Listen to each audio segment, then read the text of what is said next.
folks, just showing the flow rate here on this hose. I'm also going to show you the flow rate right here on this hose. Big difference, if you can see that. It's coming out at a really good clip. Let me show you. So what I do is I use the thinner hose for a vacuum or whatever. I hear some people call it hydro cleaning. I don't know what you call it.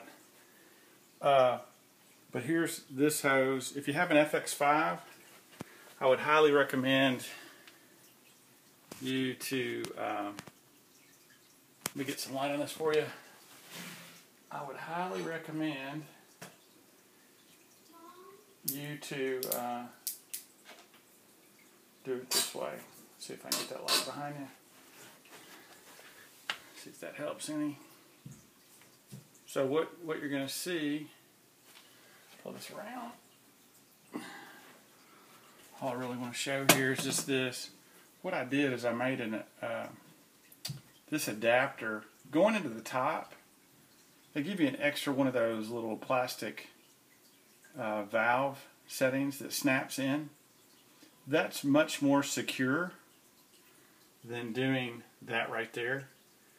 And to me, that just seems kind of flimsy. It's one way to drain it, but I just really like that way because I can put a bigger hose on it. That's just me. That's a smaller opening. It feels flimsy. You have to screw it in. It's not a direct snap attach. If you go this way, you can snap it in, and it's quick. And then I can just close the valve on the left, unsnap that, put the other one in place, and I'm ready to roll. So that's the way I go with the FX5. Be happy to hear any FX5 owners giving me an idea. And just to give you an idea of how quick the water's coming out, it's 2:17 mark on the video. You can see it's still dropping. It's coming down at a pretty good clip. So it's almost an inch. I'd say that's going to be close to ½ an inch a minute drain rate. Give you an idea.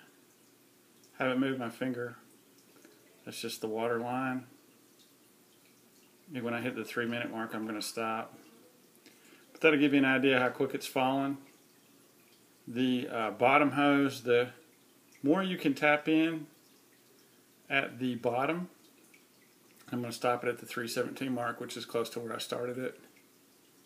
Sorry it's shaking so much. I'm got a lot going on. Busy, busy, busy. But there we go. So it's dropping about 3/4 of an inch a minute with the dual hose. The closer you can get a hose to the bottom of your tank or where the water pressure is, the higher pressure you're going to get on it as compared to coming over the top right here, which is why everybody drills into a tank, right?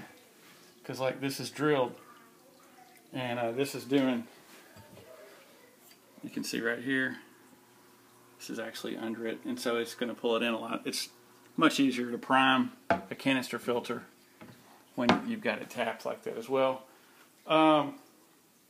Alright, well I haven't done an update in a little bit of time. I trimmed the Bacopa back.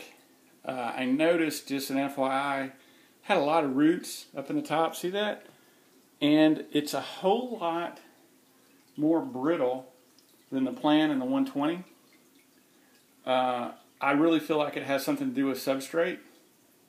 And in my mind, this Bacopa is malnourished because it just has Eco-Complete, but Eco-Complete doesn't have all the vitamins like what you get in organic dirt, basically. So what I've chosen to do is I put a root tab in to help that out, and I think it's going to help it a lot. And that's about all I wanted to show you on this tank. The glosso's doing well at the top. It just looks really stunning, I think. Kind of see it under the water line here. See it starting to root and grow, which is kind of cool. And those are great roots because I could probably snap those off and start them in the over here. And here's the Glosso here is doing really well. No complaints. It's starting to thicken up a little bit, as well as a little piece of Glosso right in here. The root tabs, it looks like it's done pretty good. I see it's starting to thicken in a little bit there, as well as it's gotten really thick right in here. I don't know. Could be coincidence. It's possible. It's not like I had a control group or just kind of, you know, winged it. But that's really all I wanted to show you. The Beckford pencilfish are awesome. I think they are a great fish to put in a shrimp tank. Give it, you know, they're perky, they swim, they're very, they move around a lot. Really neat behavior, very curious fish. And they have pretty good color, I think. I mean, you know, not too bad. So there's the 33 gallon. I still don't really have any news to report on the leaf. Yeah, this still hasn't really grown much any, so this water kind of feels cold to me, but wouldn't know with shrimp. Of course, you would know with the pencil fish. All right. So in the meanwhile, back at the ranch, give you guys an idea. It's getting low. I've gotten below that piece of driftwood. It's about the sign that I need to go. The other cool thing about tapping into my FX5 is when it hits that air pocket right there, it stops draining, which is excellent. So it's time for me to wrap up.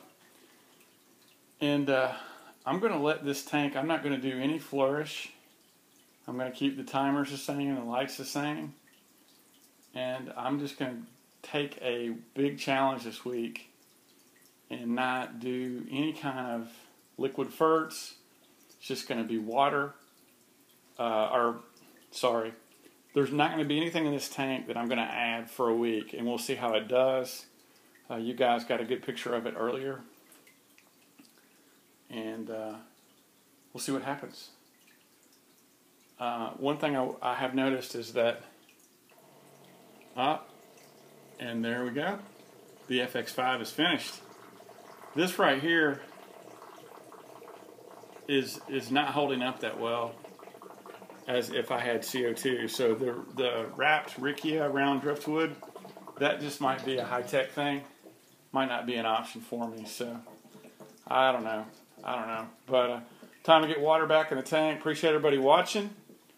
I will show you the runners on the swords, and then that looks like a flower there. So everything's going well. Appreciate. All right, I just need to stop talking. But you guys be good. Everybody have a good week, and I will post back. I'll post back the first of next week and let you guys get a look how this is going. And I'm kind of pumped. I'm going to go see the Chattanooga Aquarium tomorrow, actually. So pretty stoked about that. Excellent aquarium. You guys check it out if you're in the Southeast. And you guys take it easy. Later.